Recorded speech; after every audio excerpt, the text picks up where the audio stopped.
रूपाभवानी स्मशानभूमीमध्ये वाढलेली झाडे झुडपे, अस्वच्छता, अंधाराचे साम्राज्य आणि गैरसोयीमुळे अंत्यसंस्कारासाठी आलेल्या नातेवाईकांना अनेक समस्यांना तोंड द्यावे लागत आहे।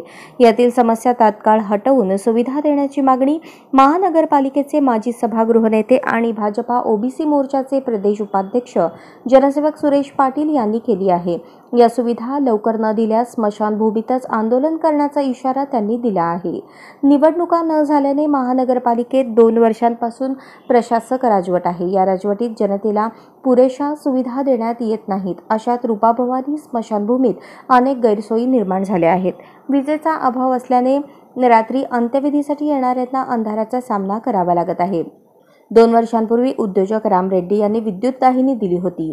ही विद्युत दाहिनी सध्या बंद असून त्याची दुरुस्ती आणि देखभाल महानगरपालिकेने केली नसल्याने नागरिकांना महागडी लाकडे विकत घेऊन मृतदेहाला अग्नी द्यावा लागत आहे। 2 वर्षे या विद्युत दाहिनीची देखभाल स्वतः राम रेड्डी यांनी केली। या दाहिनीला आता 2 वर्षे 2 महिन्यांचा काळ लोटला आहे। या 2 महिन्यातच ही विद्युत दाहिनी बंद पडली। त्याची दुरुस्ती महानगरपालिकेला करता येईना, त्यामुळे मृतदेहाला अग्नी देण्यासाठी अडचणी निर्माण होत असल्याचे विदारक चित्र दिसून येत आहे।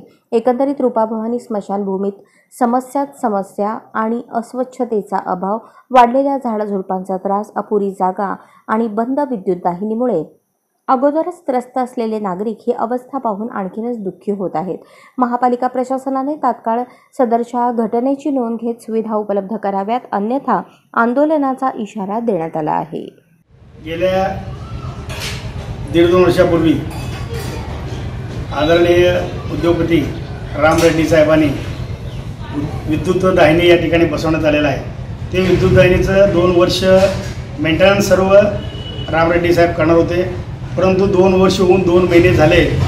ते कॉयल बिघडून या ठिकाणी 1 महिना होऊन गेलं तरी त्याची दुरुस्ती आज तागायत महानगरपालिकेनं केलं नाही।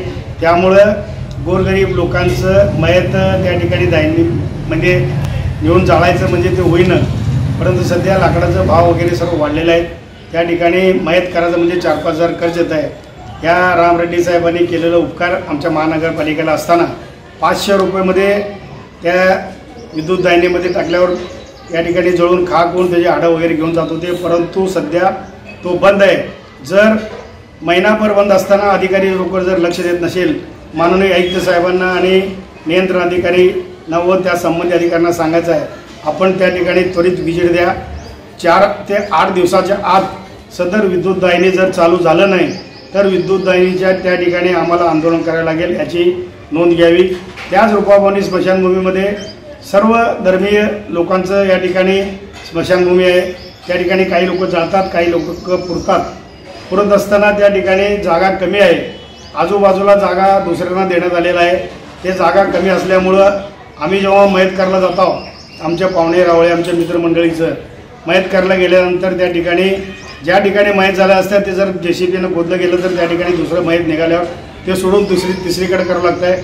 त्यामुळं ते जागा त्या ठिकाणी वाढवून जवळजवळ 2-3 वर्ष ते जागा देऊ नये, दुसरी जागा त्या ठिकाणी हस्तांतरण करून त्या ठिकाणी मयत करण्यासाठी जागा द्यावं, जेणेकरून कुठलेही मयत